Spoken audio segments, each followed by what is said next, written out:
Selamat malam Bapak Ibu Saudara. Saya mau mulai dengan satu pertanyaan. Kalau di konser, Bapak Ibu Saudara suka duduk di mana? Di depan, dekat panggung, di tengah, atau di belakang? Biasanya sih kalau di konser orang suka duduk di depan ya. Karena kalau di depan itu kemungkinan berinteraksi dengan orang atau dengan artis yang kita nonton konsernya itu lebih dekat. Bahkan kalau misalnya nih zaman sekarang kan seru nih foto selfie gitu, nah itu kan bisa kelihatan jelas gitu. Begitu juga kalau antrian, pasti kita lebih suka kalau antrian di depan duluan gitu. Tapi kalau di gereja gimana ya? Apa suka di depan juga ya?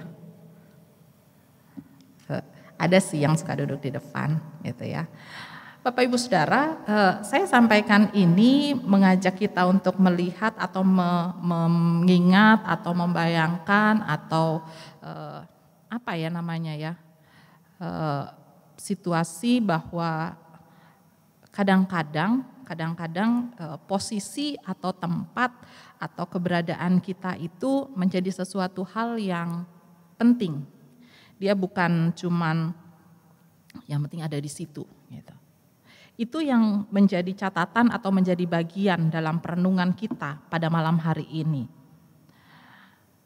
Ayatnya yang ke-7 di situ dikatakan bahwa karena Yesus melihat bahwa tamu-tamu berusaha menduduki tempat-tempat kehormatan, ia mengatakan perumpamaan ini kepada mereka.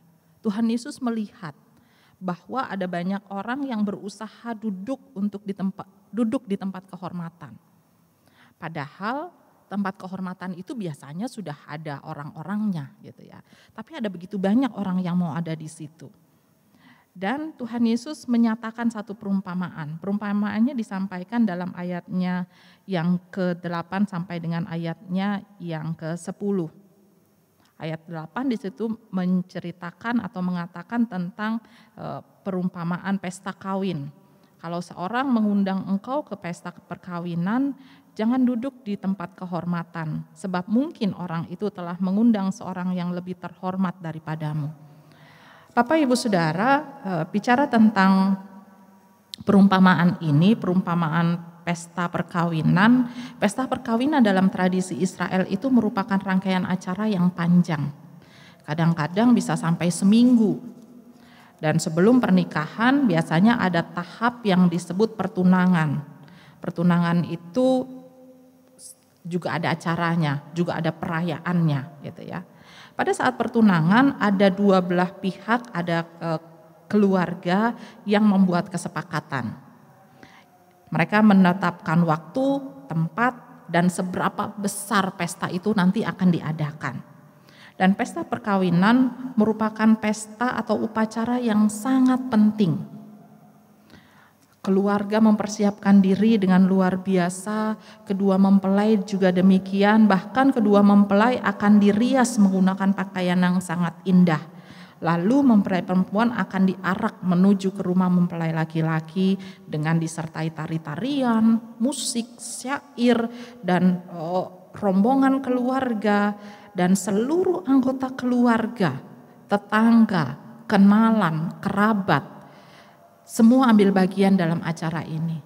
Hal ini membuat acara perkawinan itu menjadi sangat penting dalam tradisi orang Israel. Bapak Ibu, karena begitu pentingnya Tuhan Yesus mengangkat atau memakai perumpamaan ini untuk menunjukkan bahwa ketika ada dalam acara yang penting, ada begitu banyak orang mau tampak, ada begitu banyak orang mau tampil, ada begitu banyak orang mau menunjukkan dirinya. Dan dalam keberadaan yang demikian Tuhan Yesus mengingatkan, ayat 9 di situ dikatakan, terakhir dari ayat 8, sebab mungkin orang itu sudah mengundang seorang yang lebih terhormat daripadamu, supaya orang itu yang mengundang engkau dan dia, maksudnya orang yang terhormat itu, jangan datang dan berkata kepadamu, berilah tempat ini kepada orang itu, lalu dengan malu engkau harus pergi duduk di tempat yang paling rendah. Sudah datang, sudah duduk, lalu kemudian apa yang terjadi? Yang punya pesta datang lalu meminta maaf, ini tempat bukan untuk Anda. Bahasa halusnya sih disuruh pindah. Tapi itu juga bisa diartikan ya direndahkan, itu artinya diusir. Dan mungkin kita bisa pilih kata-kata yang lain yang mungkin lebih tidak pantas. Bapak Ibu Saudara, di sisi lain Tuhan Yesus menyatakan apa yang harus dilakukan. Kalau yang tadi Tuhan Yesus katakan jangan pilih tempat yang terhormat, bisa jadi diusir. Ayat 10 di situ mengatakan bahwa harus yang dipilih adalah tempat yang lebih rendah. Ayat 10 dikatakan, tetapi apabila engkau diundang, pergilah duduk di tempat yang paling rendah. Mungkin tuan rumah akan datang dan berkata kepadamu, sahabat, silakan duduk di depan, dan dengan demikian engkau akan menerima hormat di depan mata semua tamu yang lain. Ini yang dianjurkan Tuhan Yesus. Duduk di tempat yang rendah, dan jika memang kita orang yang penting, kalau dalam ayatnya yang ke-10 dikatakan kita adalah sahabat dari yang punya pesta, kita akan ditempatkan di tempat yang seharusnya, di tempat yang penting, di tempat yang terhormat. Bicara tentang sapaan yang disampaikan dalam ayat yang ke-10, di situ kata yang dipilih adalah sahabat. Bapak Ibu, sahabat itu kalau saya boleh katakan sahabat itu dipilih dengan hati. Kalau saudara kan memang lahir, ya sudah kita lahir punya saudara itu gitu ya, kita nggak bisa pilih gitu. Jangan saudara yang ini deh, saya mau saudara yang rambutnya lurus karena rambut saya ikal, nggak bisa gitu. Ya itu ya udah itu gitu. Tapi untuk sahabat kita bisa memilih siapa yang kita rasa dekat, siapa yang kita rasa dia kalau bahasa sekarang itu klik gitu ya. Kalau ngomong nyambung, kalau curhat itu dengernya baik. Pokoknya pas gitu. Dan bacaan ini menyatakan bahwa ketika kita dianggap penting, kita bukan hanya diundang biasa, bahkan sapaan yang dipakai adalah sahabat untuk kita. Itu artinya ada kedekatan yang baik. Bapak Ibu Saudara, dari catatan ini kita diingatkan bahwa ada di tempat yang terhormat itu harusnya bukan kita yang menentukan, tetapi orang-orang yang merasakan dampak dari kehadiran kita. Mereka yang akan menempatkan kita di situ, mereka yang akan menjadikan kita terhormat, mereka yang akan menjadikan kita sebagai sahabat. Dan Tuhan Yesus mengakhiri pengajarannya dengan menyatakan apa yang dikatakan dalam ayatnya yang ke-11. Sebab barang siapa meninggikan diri, ia akan direndahkan. Dan barang siapa merendahkan diri, ia akan ditinggikan. Bapak Ibu Saudara yang Tuhan kasihi, dari sini menjadi refleksi atau perenungan bagi kita. Ada dua hal yang saya pakai atau yang saya ambil untuk menjadi perenungan bagi kita. Yang pertama adalah kita diingatkan untuk rendah hati. Saya mengambil atau mengutip apa yang ditulis Paulus untuk jemaat Filipi dari Filipi 2 ayatnya yang ketiga dan yang keempat. Di situ dikatakan dengan tidak mencari kepentingan sendiri atau puji-pujian yang sia-sia. Sebaliknya, hendaklah dengan rendah hati seorang menganggap yang lain lebih utama daripada dirinya sendiri, dan janganlah tiap-tiap orang hanya memperhatikan kepentingannya sendiri, tetapi kepentingan orang lain juga. Bagian ini Paulus mengingatkan kita untuk rendah hati, untuk menganggap yang lain lebih utama, lebih penting dari kita sendiri. Dan ini sejalan dengan apa yang Tuhan Yesus katakan ketika Tuhan Yesus katakan jangan pilih tempat. Jangan pilih tempat. Tempatkan justru di tempat yang rendah dan orang-orang yang di sekitar yang akan membuat kita terhormat, yang akan menjadikan kita atau membawa kita ke tempat yang penting. Refleksi atau catatan yang kedua bagi kita adalah tidak memegahkan diri. Saya mengutip apa yang Paulus katakan dalam Galatia pasalnya yang ke-6 ayat 3 dan 4. Di situ dikatakan, sebab kalau seorang menyangka bahwa ia berarti, padahal ia sama sekali tidak berarti, ia menipu dirinya sendiri. Baiklah, tiap-tiap orang menguji pekerjaannya sendiri, maka ia boleh bermegah melihat keadaan orang lain dan bukan melihat keadaannya sendiri dan bukan melihat keadaan orang lain. Bapak Ibu Saudara, dari pesan ini saya mau mengajak kita melihat dalam keberadaan kita di Minggu Prapaskah.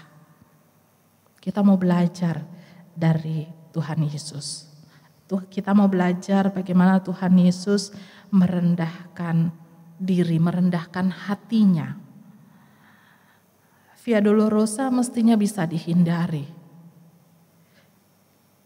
Jalan-jalan kesengsaraan itu mestinya bisa diberikan untuk orang lain yang melaluinya. Karena dia Tuhan, dia bisa. Tetapi dalam kerendahan hati yang menganggap yang lain lebih utama, dia mengambil jalan itu. Dia mempersiapkan diri dan hatinya untuk memasuki jalan-jalan sengsara. Ini menjadi teladan bagi kita. Ini menjadi pesan penting bagi kita. Di Minggu Prapaskah ini kita diingatkan bahwa mari jadikan yang lain lebih utama dari diri kita sendiri.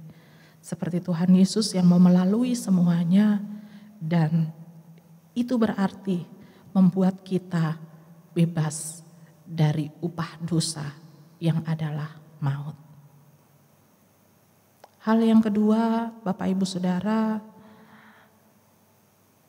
catatan bagi kita dalam situasi-situasi saat ini, kita diperhadapkan dengan situasi atau keadaan di mana sekarang, kalau Bapak Ibu aktif di media sosial pasti akan tahu bagaimana ada begitu banyak gereja atau para pemuka agama yang, kalau saya boleh pakai istilah, perang ayat satu dengan yang lain. Yang menyatakan harusnya begini, harusnya begitu, didukung dengan ayat-ayat Alkitab yang ada. Bapak Ibu Saudara, ini situasi kita sekarang. Ini apa yang kita hadapi sekarang. Harusnya mengingat pesan Tuhan Yesus. Kita tidak memegahkan diri, tapi justru membuat yang lain lebih utama. Dalam situasi kita saat ini sebagai jemaat, harusnya kita saling memperhatikan satu dengan yang lain. Harusnya kita makin erat satu dengan yang lain. Ada banyak cara untuk menunjukkan keeratan kita. Ada banyak cara. Kemarin siang menuju ke sore, kami lagi duduk-duduk sambil ngobrol di rumah, di pastori. Lalu Bapak katakan mau dapat kiriman katanya. Waduh, saya bilang udah lama nih kita nggak dapat kiriman gitu ya. Lalu datanglah kiriman itu dan saya bilang apa isinya? Oh, rupanya Ibu Jane yang kirim itu. Isinya serai, lalu ada beberapa bumbu-bumbu dapur dan sambal roa. Bapak Ibu, itu salah satu cara. Itu salah satu cara kita saling memperhatikan. Rupanya Ibu Jane sudah berwhatsappan dengan Bapak bagaimana mengolah itu serai dan kawan-kawannya begitu ya. Lalu saya bilang, oh ya nanti kita bikin gitu. Itu salah satu cara. Ada banyak cara bagaimana kita boleh memperhatikan satu dengan yang lain. Melihat atau memposisikan yang lain lebih utama daripada diri kita sendiri. Misalnya, kita tidak memposting berita-berita yang mengkhawatirkan. Ada begitu banyak grup WA yang sekarang lagi ditutup. Nggak usah ngomong di luar deh, di jemaat kita. Yang pelkat-pelkat sekarang lagi ditutup sementara. Kenapa? Karena ternyata ada banyak dari kita yang belum bijaksana. Belum mengutamakan yang lain, membuat yang lain lebih penting. Yang penting kita baca, lalu menurut kita penting kita kirim. Kita nggak tahu, kita nggak pikir menurut yang lain penting enggak. Atau jangan-jangan itu menimbulkan kekhawatiran. Jangan-jangan itu membuat yang lain lalu kemudian menjadi paranoid. Atau lalu kemudian membuat yang lain menjadi khawatir dan lain sebagainya dan lain sebagainya. Tuhan Yesus merendahkan diri, merendahkan hati. Tidak memegahkan diri dan menganggap yang lain lebih utama. Mari belajar dari itu. Terakhir-terakhir ini hashtag di rumah aja lagi marak. Gitu. Kemarin saya juga bikin waktu Bapak, Kasdo dan Hector lagi nyapu. Pertama yang nyapu Bapak sih, lalu kemudian bilang Kasdo bantu Papa. Kebetulan ada sapu lidi yang tinggi itu di rumah ada 2, jadi Bapak dan Kasdo nyapu halaman. Lalu saya pikir-pikir gimana ya biar seru. Oh panggil Hector. Hector sini, kasih juga dia sapu. Tapi dia sapu disuruh nyapu saya suruh dia sapu di saung. Karena habis itu kita duduk-duduk di situ. Gitu. Lalu saya foto dan saya posting pakai itu di rumah aja. Bapak Ibu harusnya itu bukan hanya jadi bukan hanya jadi seru-seruan kalau saya boleh bilang. Harusnya ini jadi hal yang benar-benar dengan sungguh kita kerjakan. Kenapa saya katakan begitu? Bapak Ibu mungkin kita merasa sehat dengan situasi kita sekarang. Tapi beda merasa sehat dengan benar-benar sehat. Merasa sehat dengan benar-benar sehat. Itu beda. Dan ketika kita di rumah, itu berarti kita sudah berusaha untuk tidak membuat orang lain ikut menderita. Atau tidak membuat orang lain menjadi menderita. Atau menjadi sakit. Dan ini juga hal yang harus kita perhatikan. Mungkin kita nggak betah di rumah, mungkin kita bosen di rumah atau apalah gitu. Tapi ingat, belajar dari apa yang Tuhan Yesus lakukan. Dan ditegaskan atau dikutip juga oleh Paulus bahwa kita mau rendah hati, membuat yang lain lebih utama. Kita tidak mau memegahkan diri. Karena kita tahu bahwa dalam keberadaan hidup kita, apa yang kita kerjakan itu orang yang menilai. Kita bisa menilai diri kita sendiri. Tapi kalau kita menilai mungkin kita akan kasih 100 untuk setiap hasil kerja kita. Tapi orang lain akan menilai dengan lebih baik, dengan lebih jujur. Apa yang kita buat, apa yang kita kerjakan. Mengakhiri perenungan ini 2 hal. Rendah hati, tidak memegahkan diri. Seperti Tuhan Yesus. Amin.